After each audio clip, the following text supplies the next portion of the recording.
Overthinking can probably be one of the biggest things that holds people back from literally not only getting the results they want in their life, but living an incredible quality of life. Because they're so caught up in their head, so often thinking about what could go wrong or what people might be thinking of them or what they've forgotten or God knows what else they're worrying about. But the doubt and the lack of action itself is the thing that literally just kills them.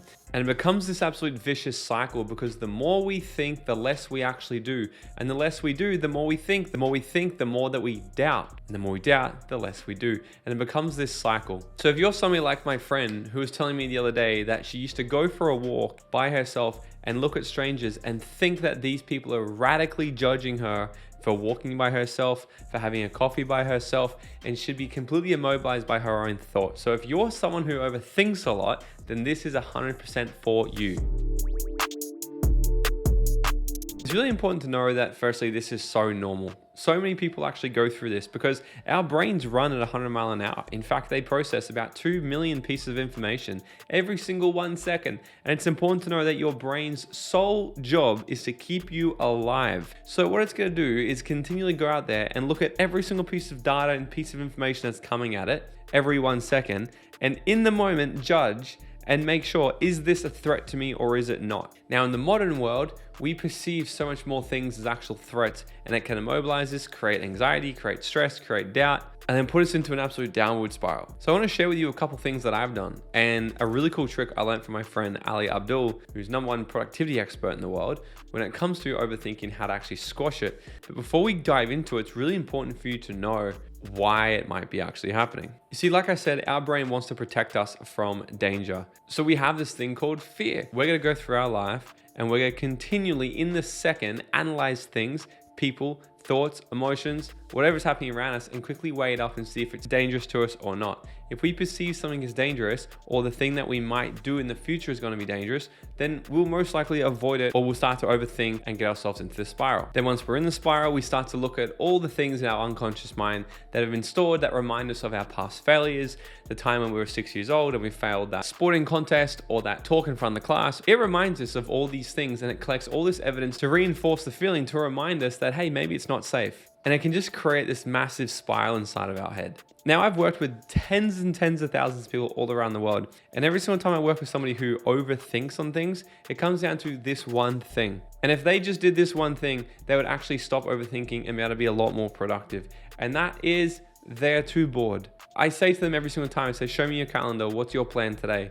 And they have no plan. They're just going with the flow. They're just doing whatever comes at them that day. They might work a little bit on their business. They might not. They might go for a walk or whatever it might be. There's no structure to their day, which then allows them just open to random things happening. And the less we're actually doing, the more we're actually going to think. Same as though if you get into a car and you're just driving 20 kilometers an hour and you're driving really slowly, you could probably do 100 other things at the same time. You could drive with your knee. You could be texting a friend on your phone, frying eggs in the back seat. You could be doing all of that because you're driving so slow. You've got a lot more time to actually think. But if you get into that car and you're going at 200 kilometers down the road as fast as you possibly can, then the only thing you're focusing on is gripping that steering wheel and making sure it doesn't fall off the freaking road. You're focusing on exactly where you need to go. There's nothing else that's happening. Same thing happens when I go skydiving. When I rig up and I get onto the plane and we're flying up in the air, I'm thinking about everything happening in my life. I'm thinking about random things. But as soon as that door opens and I jump out of the plane, I'm falling 1,000 feet every 6 seconds to the ground.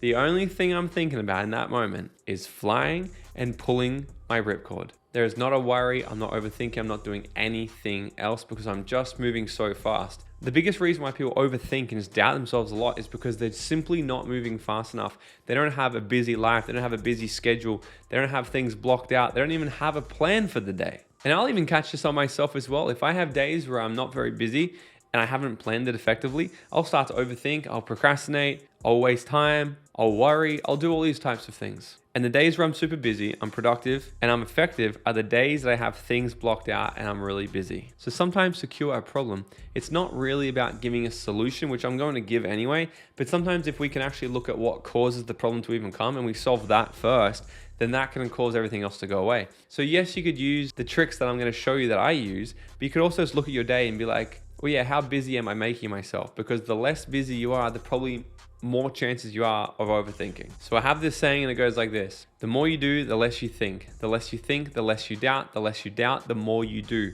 And it'll literally create an upward spiral so you can get out of that downward spiral, because just like I said before, it'll also happen the reverse effect. The less you do, the more you think. The more you think, the more you doubt. The more you doubt, the less you do. The more we're in our head, the less we're actually going to do. But we can simply get out of our head by just taking action. So my friend Ali Abdul, he just wrote Feel Good Productivity. It's #1 New York Times bestselling book. He crushed it. And one of the really cool things that he talks about in that book is he calls it the 10-10-10 method. And it's simply this: the next time you catch yourself really overthinking about a situation that might be coming up, you ask yourself this question: is this really going to matter in 10 minutes from now? Is this really going to matter in 10 months from now? And is this really going to matter in 10 years from now? Now, sometimes the things we're focusing on doing really might not matter in 10 minutes. The thing you're overthinking about might be said and done within 2 minutes. And in 10 minutes time, life's back to normal and it's completely fine. And simply by using that perspective shift, you can go to the future 10 minutes from now and see that, hey, I didn't actually die and everything's all good and I can continue living my life. In fact, if you did the thing in the next 2 minutes and in 10 minutes you saw evidence of yourself doing the thing and feeling good about it, you're actually going to feel really confident and certain about doing the thing now. Now, sometimes maybe if it's something a little bit bigger and in 10 minutes it's still going to concern you, then you ask yourself, is this going to matter in 10 months? Now, if it's a really big problem, then maybe it will, but I highly doubt it. But quite often, most of the time, you're going to get to it and you're going to say, actually, no, this doesn't matter at all. I can continue with my life. But if it does matter, then you ask yourself the question, is this going to matter in 10 years from now? And I guarantee you, nothing that's bothering you right now, nothing you're overthinking about right now is probably going to matter at all in 10 years. So you might as well just do whatever the hell you want to do anyway and move on with your life. That has been one of the most useful tricks I still use to this day. But one of the things I said to my friend when she was so worried about what other people are going to think of her, I said to her this: I said, do you often criticize other people? Do you often judge other people? Do you often look at other people and think negative things about them? And she said, yes. I said, well, I have a funny feeling that if you stopped doing that, you'd probably change your perspective of what you thought other people were doing to you as well. Because what you'll find is no one actually cares about you because they're really too worried about what other people are also thinking about them. So you might as well just go out there, live your life, do whatever the fuck you want, be happy, and create a life that makes you happy. So if you got value from this, like it, subscribe, share it to a friend who you think could get value from this. And if you're brand new to this channel, I want to welcome you to Dream Nation. And until I see you on the next episode, guys, go out there and dream out loud.